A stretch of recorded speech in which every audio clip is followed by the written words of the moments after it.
Social মিডিয়ায় দেশ বিরোধী প্রচারের অভিযোগ, ভাঙড় ও নোদাখালী থেকে গ্রেফতার 2, ভাঙড় থেকে গ্রেফতার জিন্নাতুল কিবরিয়া ওরফে টুটুল, নোদাখালী থেকে গ্রেফতার শেখ সফিক। তাদের বিরুদ্ধে ঠিক কি অভিযোগ? রৌনক রয়েছেন সঙ্গে। রৌনক, দেখো, জানা যাচ্ছে মূলত ফেসবুকে মুঘল আজম এবং জিহাদিস সবিবিল্লাহ নামে দুটি অ্যাকাউন্ট থেকে ক্রমাগত ভারত বিরোধী, উস্কানিমূলক এবং দেশ বিরোধী প্রচার চালানোর অভিযোগ ছিল এই দুজনের বিরুদ্ধে। রীতিমতো Bengal police special task force অভিযানে নামে এবং ভাঙড় থেকে জিন্নাতুল কিবরিয়া এবং নোদাখালী থেকে সফিক নামে দুজনকে এসটিএফ গ্রেফতার করে। মূলত এসটিএফ সূত্রে জানা যাচ্ছে এরা ভারত সরকার বিরোধী, র্যাডিকাল ও জেহাদি প্রচার করছিল বেশ কিছু বছর ধরে সোশ্যাল মিডিয়ায়।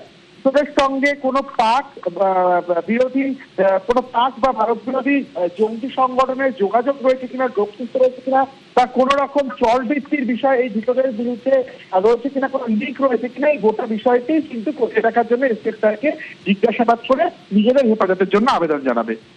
ওকে।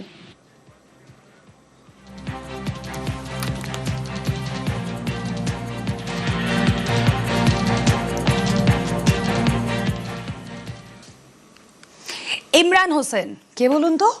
আইএসআই এজেন্ট রানার অফ তার সাগরেদ তপসিয়া থেকে গ্রেফতার। রানা ইজাজের পর এবার গ্রেফতার ইমরান হোসেন।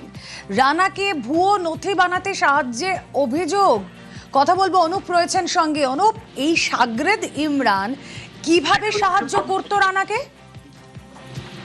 রানা রৌনক তাকে ইতিমধ্যে আগে বেঙ্গল স্টেটের পক্ষ থেকে গ্রেপ্তার করা হয়েছিল। পাক গুপ্তচর আইএসআই এজেন্ট হিসেবে তিনি কাজ করতেন। পরবর্তী ক্ষেত্রে দেখা যায় মোহাম্মদ ইজাজ তাকেও কিন্তু গ্রেপ্তার করা হয়েছিল এবং গ্রেপ্তারের পরবর্তী ক্ষেত্রেই কিন্তু লক্ষ্য করা যায় যে ইজাজের যখন গ্রেপ্তারি হয় তারপরেই কিন্তু গা ঢাকা দিয়েছিল এবং ইমরান হোসেন এর পরবর্তী ক্ষেত্রে ইমরান হোসেন তাকে তপসিয়া এলাকা থেকে বেঙ্গল স্টেটের পক্ষ থেকে গ্রেপ্তার করা হয়েছে।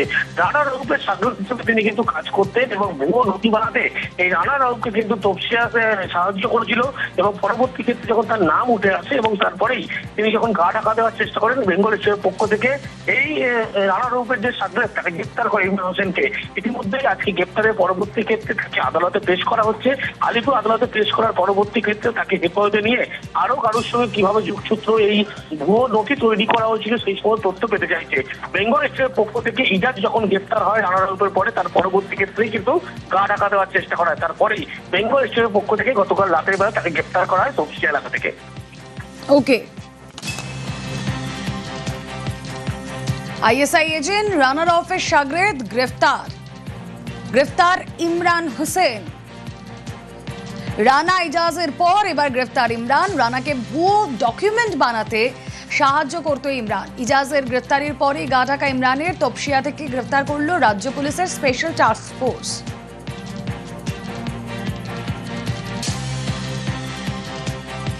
রানার অফিস সাগরেদ ইমরান হোসেন।